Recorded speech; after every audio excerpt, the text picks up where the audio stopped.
Hello everyone, welcome back to another Commander review video. We are in the Alliances set. We only have two more commanders to talk about, so I'm going to go through this really quickly. We are talking about Lord of Tresserhorn today. Now this is one of the two commanders in this set that actually have a lot of love. And I think that's mostly to do with just like the power of Lord Tresserhorn, the cool uniqueness of Feldegriff, which we'll talk about next. So let's get right on into this commander. Lord of Tresserhorn is a legendary zombie 10-4 that costs 1 generic mana, 1 blue, 1 black, and 1 red mana. It has two card texts. One is, when Lord of Tresserhorn enters the battlefield, you lose 2 life, you sacrifice 2 creatures, and target opponent draws 2 cards. So, very cheap, but also very costly of a creature. You need to have 2 other creatures in play before you play Lord of Tresserhorn, or it will sacrifice itself. However, once you do pay the enormous cost, that's also cheap as far as mana goes. It's a weird balancing act there. You do have Regenerate Lord of Tresserhorn for 1 black mana, which will be very helpful because we're going to be very aggressive with this commander. As far as the rules go for this commander, when Lord of Tresserhorn enters the battlefield, if you have 0 or 1 other creature on the battlefield, Lord of Tresserhorn itself will be sacrificed as part of the ability's effect. Regeneration won't save it, the rest of the effect still happens. That is important to note that regeneration only prevents a creature from being destroyed by a destroy effect or by combat damage. Any form of lethal destruction will prevent that way, but if you're sacrificing it, that's not going to be saved. Since this is a loss of life and not a payment, your life total can be reduced below 0 by this ability. So also bear that in mind. If you have 2 or less life, don't play this commander. This is Distortion Strike, makes Lord of Tresserhorn unblockable, and it has Rebound. So this, if you have protections for Lord Tresserhorn, is a 2-turn elimination to 1 player because it's already got 10 commander damage. Make it 11 and give it unblockable, and then because of Rebound you get to do it again. You can eliminate a person in 2 turns, which is really cool.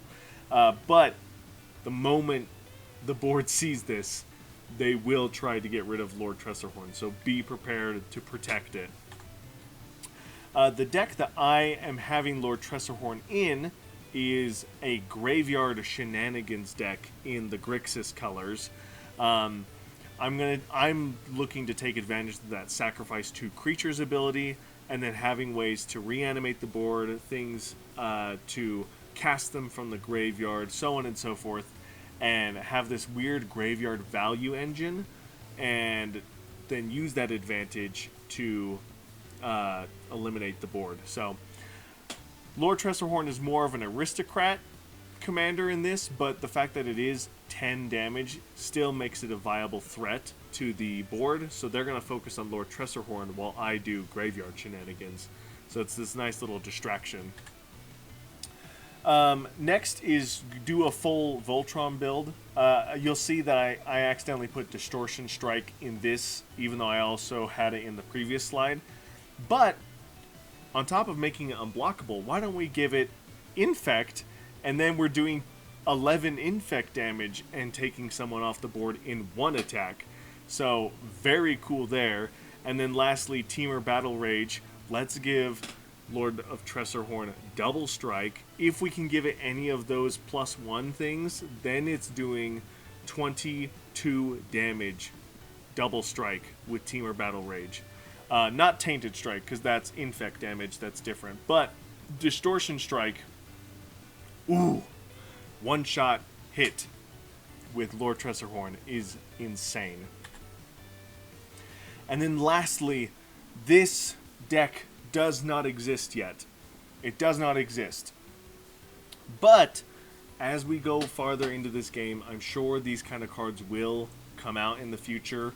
And if they don't, darn, because I think this would be a fun one. But this is like a Voltron build, but you're really trying to take advantage of those bad cards in the game. Things like Blood Frenzy that are like, sure, your creature's gonna get +4/+0.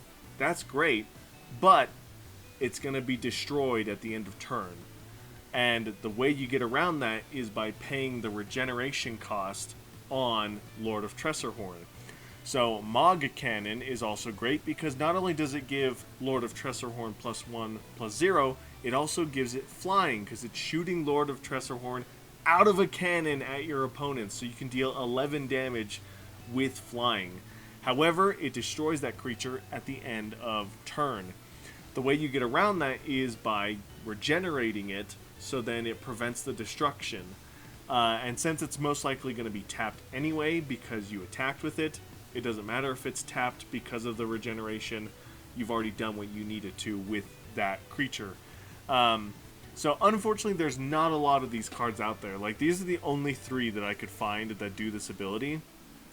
But I think it would be a fun, unique take on Voltron because Lord of Tresserhorn has regeneration. You can play these very cheap effects that causes your creatures to be destroyed and then simply prevent that destruction. So that way Lord Tresserhorn can do it again and again and again.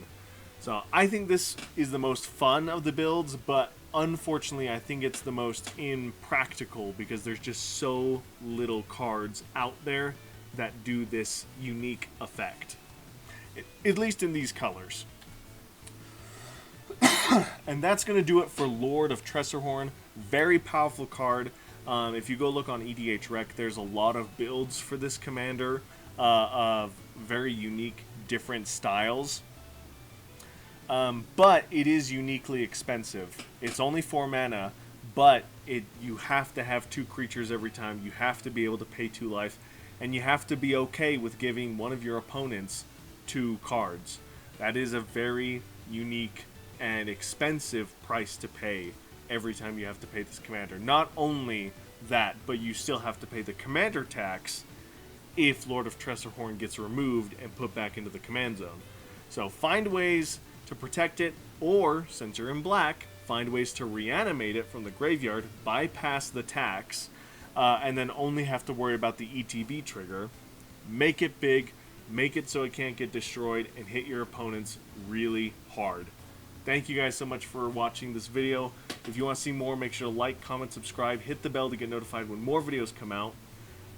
Comment below if there's anything I missed, and stay tuned because we're almost done with this set. There's only 3 commanders, 1 more to talk about, and then we'll do the set review. Thanks again, and I'll see you in the next one. Bye!